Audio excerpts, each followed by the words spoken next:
Listen, when it comes to high value men, which is what this video is about, don't ever believe that a high value man has to be, as Kevin Samuels said, someone who makes six figures annually.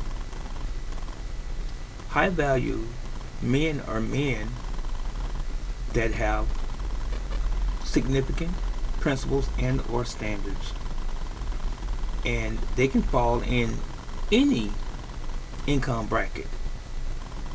If you are a guy that works a 9 to 5, do you consider yourself high value? Do you have standards? Do you have principles? I mean legitimate standards and principles. I know I'm not a barometer. I can't really measure what those standards and or principles might be for you from person to person. But there are some that should be very common and across the board for all men. Yes. What type of woman do you want in your life for the rest of your life? If you're a high value man.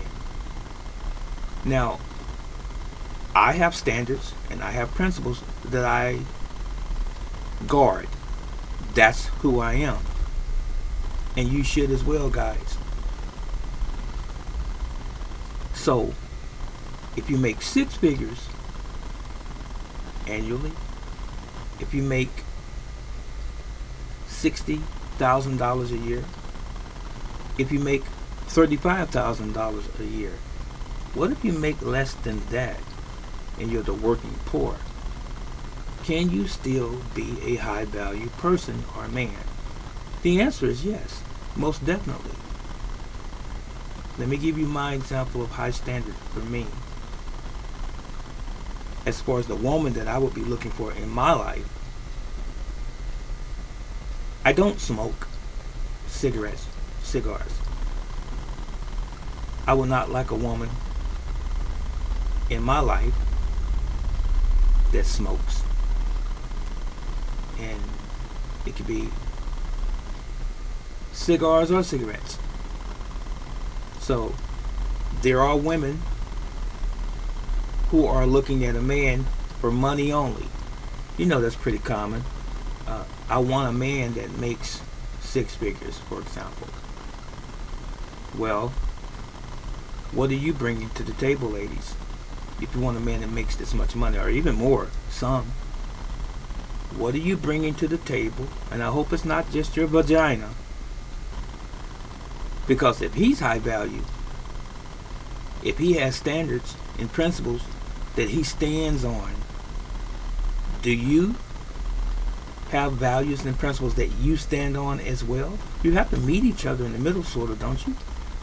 So, one of my other standards and our principles is I don't drink alcohol.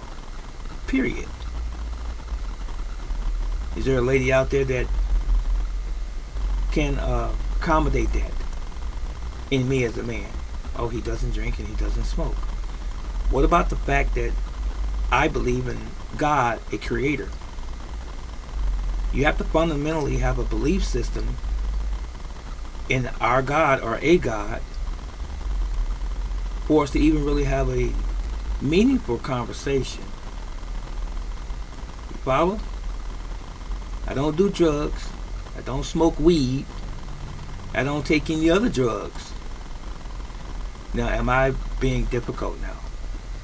So, I'm a high value man based on that. I believe,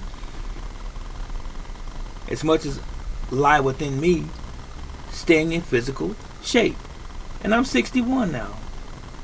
I've done it all or most of my life, and I still maintain it. I'm not a fanatic at 61 now, but I do maintain a certain level of physical conditioning.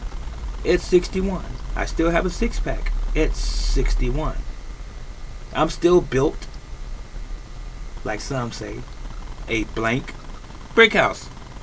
Pretty close to it. At 61. I'm sitting in my chair right now. You probably have seen one of my videos or picture me out of all of the videos and things that I have put online. I'm sitting here now, and guess what? As I'm sitting here, my stomach or guts not sitting in my lap. I have some sort of standards, right? Now, I'm not a brute. I'm not beating up on any potential woman that will ever come into my life. But I have standards. So, if that woman is attracted to me having money or my physical stature for the most part, a little arthritis, that's cool. But what are you bringing to the table, so to speak? Are you a high value woman while you are seeking out a high value man? So I don't subscribe to women that are gold diggers. And I'm talking about every ethnic group. Even though I've seen this pretty common in the black community. You have women talking about, I want to go find me a man that's making a lot of money. I want to find me a man with some money. Okay, girlfriend. What are you offering that man? What do you have to offer that man of value? What about the content of your character? Do you have anything upstairs? Are you educated to a certain degree? I'm not saying you have to be a college professor or a nuclear physicist. I'm not talking about that. Are you educated enough where you can deal with another person in your life in an amicable way, and you have some things in common, and you have some career goals maybe? Do you aspire to anything that's meaningful? Or are you the type of woman that likes to hang out and party, get drunk, tipsy? Type of woman that stays on the cell phone half the day, driving down the street, texting? That kind of woman? Or are you about some type of business because you have some goal in mind, some significant goal in line or in mind? Where are you trying to go in your life? Hello? I still set goals at 61. I do. There's things that I want to accomplish until I reach that point where I can no longer work anymore or do anything. I have goals. I have significant goals. I have not yet reached the apex of my life. So ladies, if you were a candidate for me, I'm just using me hypothetically, for a person like me, or for anyone else that's a high value man, that is, if you were a candidate, would you be along for the ride, the journey, to support that man's goals, his ambitions, his dreams? And not saying that you wouldn't have your own. He should support yours as well. So again, if you're looking for a high value man, ladies, whoever you are, wherever you are, you had better make certain that you know the definition of high value. Because you better be a high value woman if that's what you want. Because he doesn't deserve anything less than what he is. That was it, really. And that was all. So now ask yourself the question, while I'm looking for that high value man, am I high value? Don't deceive yourself. Peel back the layers and be honest with yourself. Are you really? This is Brother Teacher.